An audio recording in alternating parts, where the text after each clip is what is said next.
through the right bundle of his, left bundle of his. That will be by the Purkinje fiber future nursing officer. Then that you can see everyone. AV block. अब क्या होता है future nursing officers, ये जो ऐसे node से impulse आते हैं ये एवी नोड से आगे जाएंगे. यदि पार्शियली या completely that impulse does not transfer further, partially or completely that impulse does not transfer further towards your ventricle. हो सकता है वो आधा ट्रांसफर हो रहा है या आधा भी नहीं हो रहा या पूरी तरीके से ट्रांसफर नहीं हो रहा. That condition is called AB block, atrio ventricular block. उसको हम क्या बोलते हैं, atrio ventricular block future nursing officer. जैसे यहाँ पर मैंने मेंशन किया कि इट इज अ पार्शियल और complete interruption of the impulse transmission from the atria और वेंट्रिकल. और एट्रिया और वेंट्रिकल से इंपल्स को ट्रांसमिशन करने का रोल कौन करता है, वो एवी नोड करता है. कौन करता है, एवी नोड. ऐसे नोड इंपल्स को जनरेट करता है और एवी नोड फर्दर भेजने का काम करता है. I think do you understand everyone. Is a partial और complete interruption of impulse transmission from atria to ventricle. अब जो पार्शियल और वी कैन से कहीं ना कहीं जो कंप्लीट इंटरप्शन हो रहा है इस कॉल्ड एवी ब्लॉक. कारण क्या हो सकता है, इडियोपैथिक है अराउंड 50% पेशेंट में, बाकी इसीमिया हार्ट डिजीज 40% है, और medication like beta blocker, like calcium channel blocker, like digoxin, like amiodarones, these the drugs are responsible to contribute for the AV block. तो जब भी इडियोपैथिक है तो ज्यादा जिम्मेदारी इडियोपैथिक को दे देते हैं. इश्यमिक हार्ट डिजीज में मैं बेस्ट एग्जांपल आपको बताऊं, दैट इज एंजाइना पेक्टोरिस. क्या हो सकता है बच्चों, एंजाइना पेक्टोरिस. और angina pectoris we can consider that is ischemic heart disease. That's clear everyone. Okay fine. अब मजेदार, मैं पहले भी आपको जिक्र कर चुका हूं, फर्स्ट डिग्री एवी ब्लॉक की मैं बात करूं, फर्स्ट डिग्री एवी ब्लॉक की बात करूं तो here you can see everyone. आपको याद है मैंने पी वेव आपको पढ़ाया था, तब मैंने कहा था 0.12 सेकंड का ड्यूरेशन. जब मैंने आपको पी आर पढ़ाया था 0.12 से लेके 0.20 सेकंड मैंने पढ़ाया था. उस समय मैंने जिक्र किया था कि future nursing officer constantly if your P R interval more than the 0.20 second it indicate patient suffer with the first degree AV block. तो आपको ये समझना होगा कि पी आर क्या बता रहा था. पी आर कह रहा था कि भाई ऐसे नोड से लेके पुरकंजी फाइबर तक जो इंपल्स ट्रेवल कर रहे हैं इस ड्यूरेशन को रिफ्लेक्ट कर रहा था. अब ये ड्यूरेशन आपका पी आर में ही बढ़ गया, इसका मतलब फर्दर इंपल्स नहीं गए फ्यूचर नर्सिंग ऑफिसर. तो फर्स्ट डिग्री मैंने लिखा है that will be occur when there is a delay but not disruption. Occur when there is a delay but not disruption as electrical signal move between atrium and ventricles through AV node. ये condition तब develop होता है जब delay but not disturb, interruption पूरी तरीके से बंद नहीं हुआ है, डिले हुआ है. As electrical signal move between atrium and ventricle through the AV node, least dangerous condition, but PR indicate करता है more than 0.20 second, more than 0.20 second. अब आप इस पिक्चर में देखिएगा, ये आपका पीआर है, ये आपका पीआर है, ये आपका पीआर है, ये आपका पीआर है, ये आपका पीआर है. सारे पैरामीटर की यदि मैं बात करूं, सारे पैरामीटर की मैं बात करूं फ्यूचर नर्सिंग ऑफिसर, तो सब में पीआर जो है वो एक्सीड है. पीआर जो है वो एक्सीड है. कितने से ज्यादा एक्सीड है, वो नॉर्मल से ज्यादा एक्सीड है. कितने से ज्यादा एक्सीड है, नॉर्मल से ज्यादा आप सब जगह देखने को मिल रहा है.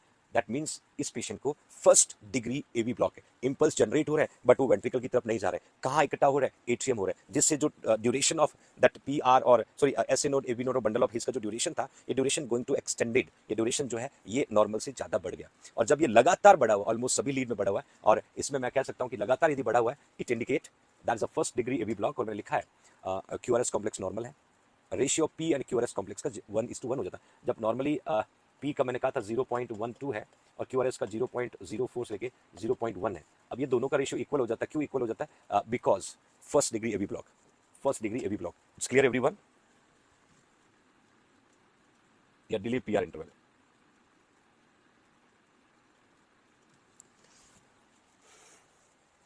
Now will move for the next.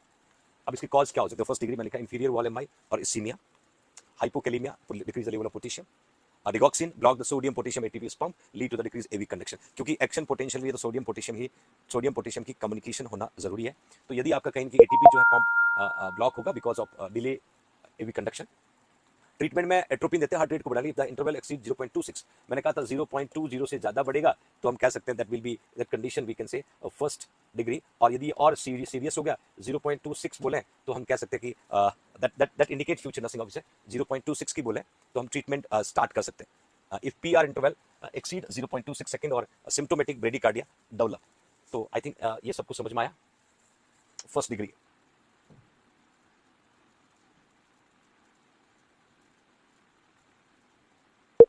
हाँ, इमीडिएट इंटरवेंशन 0.26 के फीस पे हम लोग करते हैं। Now second degree block, actually second degree में कंफ्यूजन है, दो होते हैं सेकंड डिग्री में, एक मॉबिट्स होता है, एक वेंकेबच होता है। Third degree is very easy to recall, confusion का खेल खेला जाता है इसी सेकंड डिग्री में। इसको आप अंडरस्टैंड करने की कोशिश करिएगा। That occur when the electrical signal between atrium and ventricle even more impaired. अभी आपने फर्स्ट डिग्री में क्या देखा, फर्स्ट डिग्री में क्या देखा, इंपेयर्ड है और पी आर इंटरवल एक्सीड हो रहा, पी आर इंटरवल एक्सीड हो रहा, that is a first degree. उससे थोड़ा सीवियर कंडीशन फर्स्ट डिग्री के comparison, that is a second degree. Ventricular rhythm यहां पर भी रेगुलर, क्योंकि वेंट्रिकल कोई ज्यादा डिस्टर्बेंस नहीं हो रहा है। Atrial rate exceed than the ventricular rate, क्योंकि एट्रियम में ही इंपल्स इकट्ठे हो रहे हैं। अब सेकंड डिग्री का थोड़ा सा कंफ्यूजन रहेगा आपको, एक होता है सेकंड डिग्री का फर्स्ट मॉबिट्स, या इसको मॉबिट्स फर्स्ट बोले या वेंकेबच बोलते हैं, वेंकेबच बोलते हैं future nursing officer, that you try to remember. मैंने यहां लिखा है कि PR interval shorter after dropped beat. क्या होगा, जहां पर बीट ड्रॉप होगा, जहां पर बीट ड्रॉप होगा उसके बाद का जो पीआर इंटरवल है वो शॉर्ट होगा, फिर वाइड होगा, फिर वाइडन होगा, फिर ड्रॉप हो जाएगा। कैरेक्टरिस्टिक को समझना, PR interval shorter after dropped beat, या नॉर्मल था, या नॉर्मल था मतलब पीआर थोड़ा वाइड था, या बीट ड्रॉप हो गया मतलब यहाँ पीआर बना ही नहीं है, आप देख पा रहे होंगे आर बना ही नहीं है, पीआर ड्रॉप हो गया। उसके बाद जो पीआर बन रहा है वो नैरो है, दैट्स नॉर्मल, फिर थोड़ा वाइड हुआ, फिर थोड़ा वाइड हुआ, फिर ड्रॉप हो गया, फिर ड्रॉप हो गया।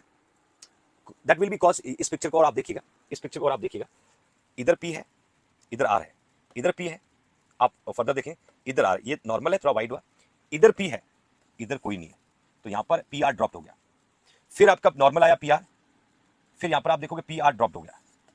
That means future nursing officer, जहां पर पी आर इंटरवल शॉर्ट होता है ड्रॉप बीट के बाद में, या मैं कह सकता हूं पी आर ही नहीं है, it indicate patient suppose second degree AV block, उसका भी फर्स्ट।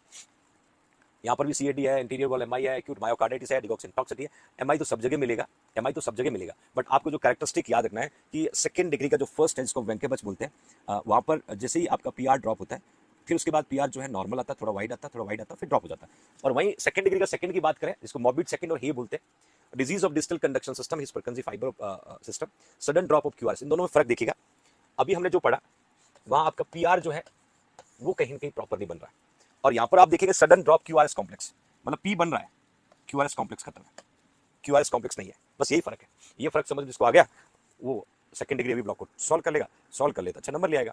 तो future nursing officers clearly I have mention here कि फर्स्ट डिग्री में exceed PR interval more than 0.20 second, second degree में फर्स्ट में ड्रॉप बीट एंड पीआर जो है normal then wide and wider. Second degree का second की मैं बात करूं, sudden drop QRS complex without prior to the PR interval changes.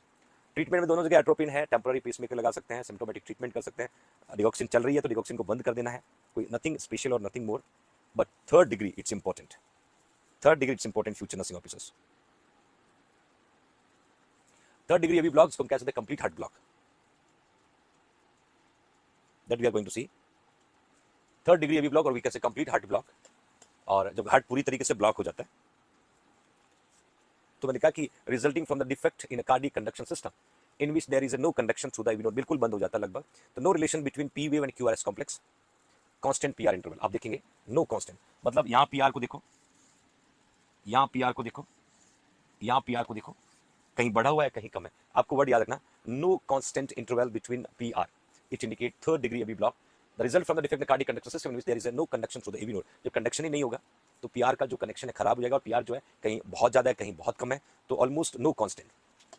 अब फिर से रिकॉल करते हैं, फर्स्ट डिग्री एवी ब्लॉक में पीआर जो है 0.20 से ज्यादा एक्सीड है, सेकंड डिग्री में फर्स्ट में पीआर ड्रॉप हो रहा है, सेकंड डिग्री सेकंड में क्यूआरएस ड्रॉप हो रहा है, थर्ड डिग्री में नो कांस्टेंट पीआर इंटरवल। बाकी यहाँ इंफीरियर एंटीरियर दोनों रिस्पॉन्सिबल है, कंजेनाइटल एब्नॉर्मलिटीज और वी कैन से रेमेटिक फीवर को कारण हो सकता है, बाकी डोपामिन या सिम्प्टोमेटिक ट्रीटमेंट में हम लोग दे सकते हैं। तो यहाँ तक जो था बच्चों, ईसीजी ऑलमोस्ट आपका कंप्लीट हो गया, डिसअर्थमियाज आपका पूरा हो गया, और नेक्स्ट क्लास में हम लोग कैरी करेंगे